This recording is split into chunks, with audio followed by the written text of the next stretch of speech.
Hello students, beta in this video we are going to study our next type of the numericals, that is type F. Type F, unit 6th. Type F is related to effect of latitude या rotation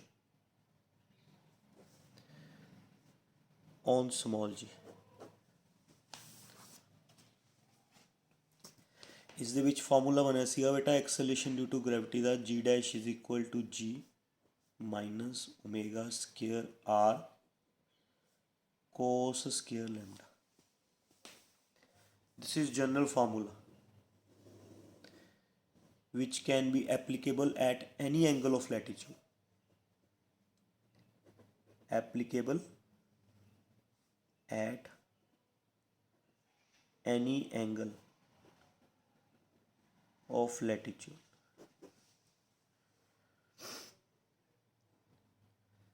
Okay. Is the special cases sige at poles, at equator. poles ਤੇ angle of latitude 90 degree ਹੁੰਦਾ, equator ਤੇ angle of latitude 0 degree ਹੁੰਦਾ। ਇਸ ਕਰਕੇ poles ਤੇ acceleration due to gravity ਇਕੱਲੀ g ਰਹਿ ਗਈ ਸੀ, ਕਿਉਂਕਿ ਜਦੋਂ ਉੱਥੇ ਲੈਮਡਾ ਦੀ ਵੈਲਿਊ 90 ਪੁੱਟ ਕਰਾਂਗੇ cos 90 0 ਹੋ ਜਾਏਗਾ ਨਾ, ਆ ਸਾਰੀ ਟਰਮ 0 ਹੋ ਜਾਏਗੀ। जो थे 0 पुट करा cos 0 1 हो जाएगा। इक्वेटर्स ते फार्मूला बने सी। So this is only for poles, this is only for equator, है ना। ये पोल्स वास्ते बेटा, ये इक्वेटर वास्ते, तो यही जनरल फार्मूला, ठीक है। पोल्स ते equator acceleration due to gravity का जो डिफरेंस लवेंगे that comes out to be omega square. Numericals easy हैं। ओमेगा का फार्मूला याद रखियो, ओमेगा का फार्मूला 2π/t भी होंगे, 2πν भी होंगे। आप रीड आउट किया हुआ पहला, ठीक है बेटा। न्यूमेरिकल्स ईजी हैं, फिर भी केयरफुली अटैम्प्ट करिए। We move to question number 30th।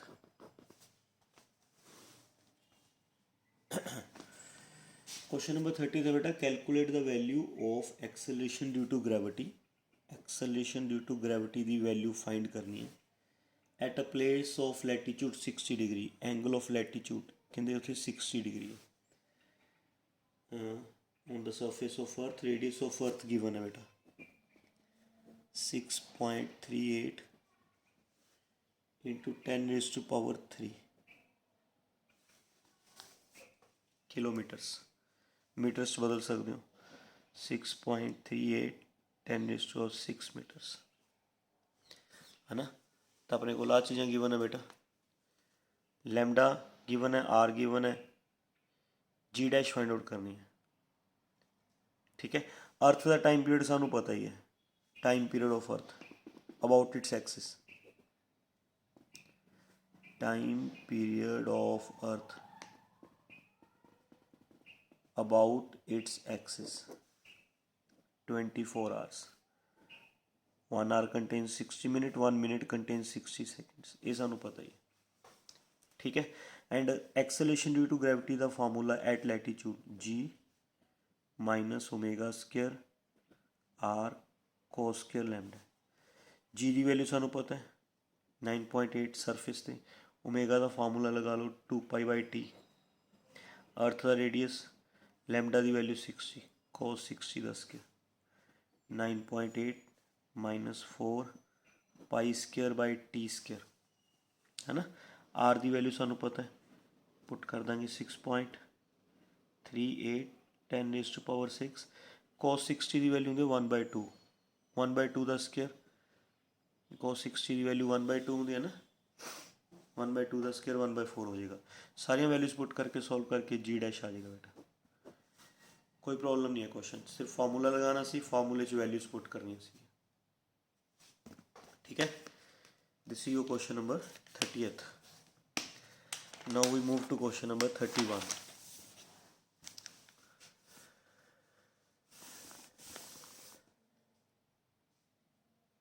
Question number 31 is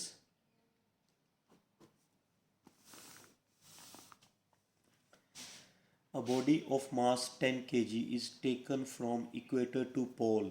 Body ਨੂੰ equator ਤੋਂ pole ਤੇ ਲੈ ਕੇ ਜਾਇਆ ਗਿਆ। body ਦਾ mass 10 kg। ठीक है, calculate the change in its weight.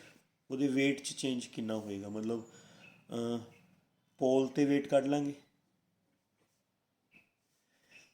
है ना, फिर इक्वेटर ਤੇ weight ਕੱਢ ਲਾਂਗੇ, फिर दोनों ਦੇ ਵਿੱਚ डिफरेंस आ जाएगा।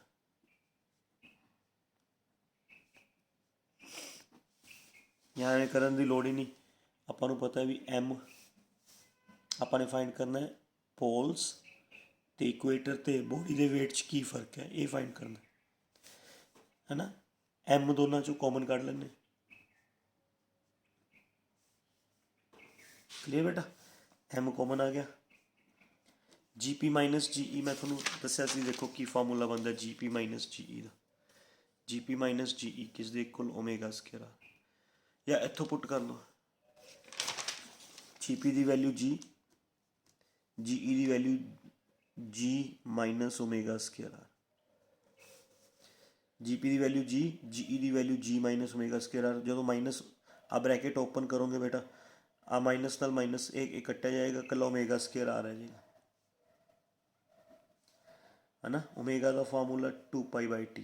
अर्थ का टाइम पीरियड सानू पता ही है ना। वैल्यूज पुट करो, मास बॉडी का 10 4π² r। वैल्यूज पुट करके आंसर। अर्थ का टाइम पीरियड दिता है बेटा उन्होंने, time period of earth 24 hours. 24 × 60 × 60 solve करके टाइम पीरियड आ जाएगा। अर्थ का रेडियस भी दिता हुआ उन्होंने, रेडियस भी गिवन है 6.38 10⁶ मीटर। ये वैल्यूज गिवन है बेटा। टाइम पीरियड दिता हुआ है, अर्थ का रेडियस दिता हुआ है, वैल्यूज पुट करके आंसर। डिफरेंस ही फाइंड करना सी आपां ने। डिफरेंस भी पोल्स ते इक्वेटर्स दे विच वेट च की फर्क होएगा। This is weight at poles and this is weight at equator, दोनों च डिफरेंस दसना सी। मास कॉमन कढ़ लिया, GP minus GE। GP minus GE की वैल्यू आ स्टैप नहीं करना, जे तुसी आ स्टैप नहीं करना सीधा GP माइनस GE की वैल्यू पुट कर सकते हो ओमेगा स्क्वायर। ठीक है, this is your question number 31। Now we move to question number 32। 32 question है बेटा, how many times faster than its present speed. अगर अर्थ की प्रेजेंट स्पीड ओमेगा है तो हाउ मैनी फास्टर, किन्ने टाइम्स फास्टर अर्थ नू घुमाइए omega dash. How many faster than its present speed the earth should rotate. Earth नू किन्नी speed नाल घुमाइए so that apparent weight of an object at equator become 0। Equator ते जो body का वेट है दैट बिकम 0। बॉडी का weight equator तो 0 हो जाए, अर्थ नू दसो किन्नी स्पीड नाल घुमाइए। क्लीयर। तो बेटा फिलहाल आपां नू पता भी अर्थ की जो स्पीड है वो ओमेगा है which is equal to 2π/t। फिलहाल इन्नी स्पीड है। टाइम पीरियड सानू पता है कितना है 24 आवर्स। 24 × 60 × 60 ये प्रेजेंट सिचुएशन है। This is present. ओके, किन्नी स्पीड नाल घुमाइए भी इक्वेटर ते बॉडी का वेट 0 हो जाए। इक्वेटर ते एक्सेलरेशन ड्यू टू ग्रैविटी का की फार्मूला होंदा बेटा। इक्वेटर ते एक्सेलरेशन ड्यू टू ग्रैविटी का फार्मूला है ना। तो वेट का फार्मूला की बनेगा, वेट का m नाल मल्टीप्लाई कर देंगे दोनों sides.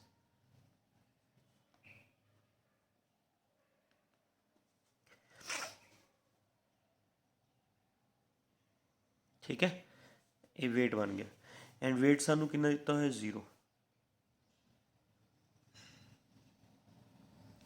m omega square r उधर ले जाओ,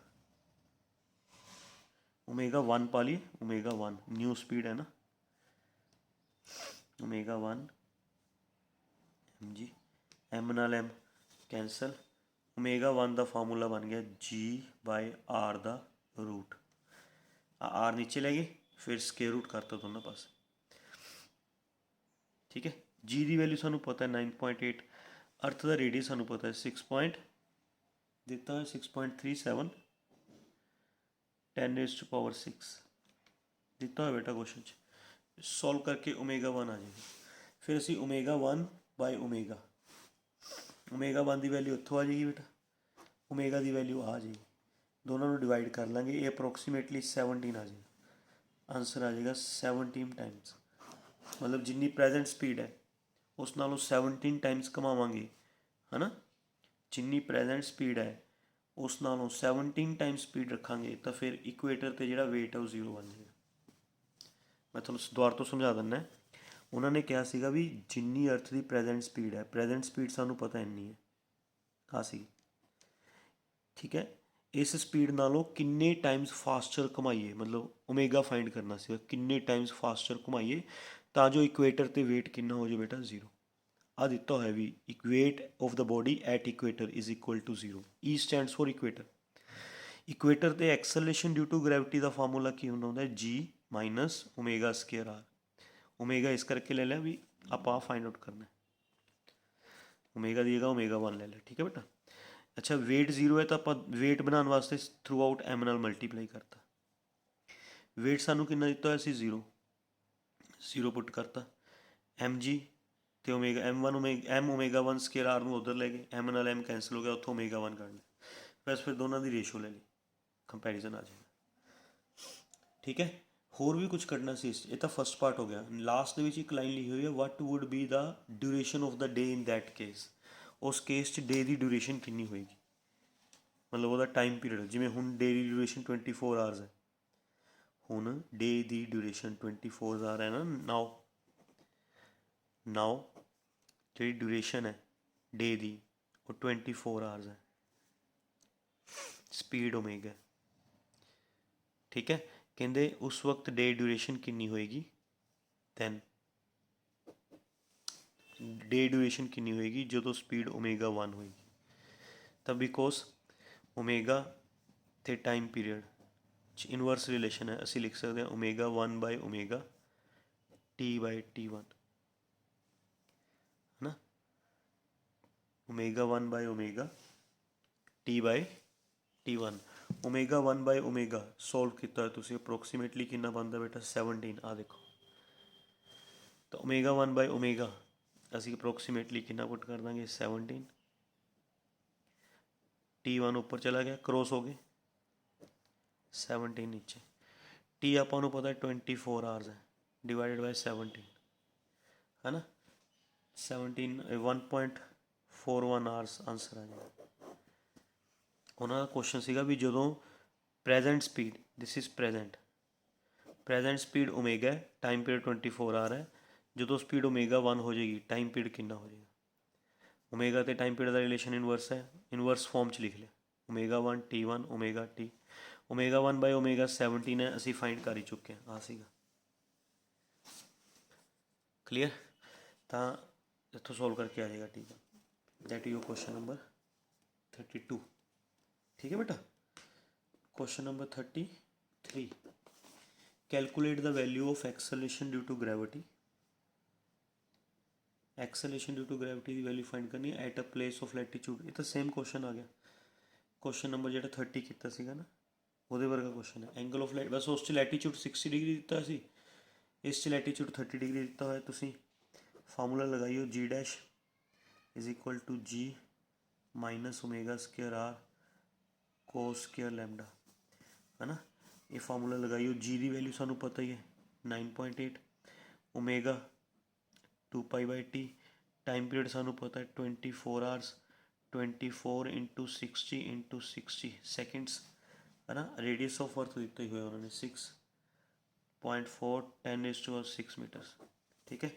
जी डैश जी की वैल्यू 9.8, ओमेगा का फार्मूला लगा लेंगे 2π/T, आर लैम्डा की वैल्यू 30 कोस 30 का square, 9.8 minus 4π² T square r cos 30 होंगे 1/2, कोस 30 √3/2, √3/2 है ना। वैल्यूज पुट करियो बेटा 9.8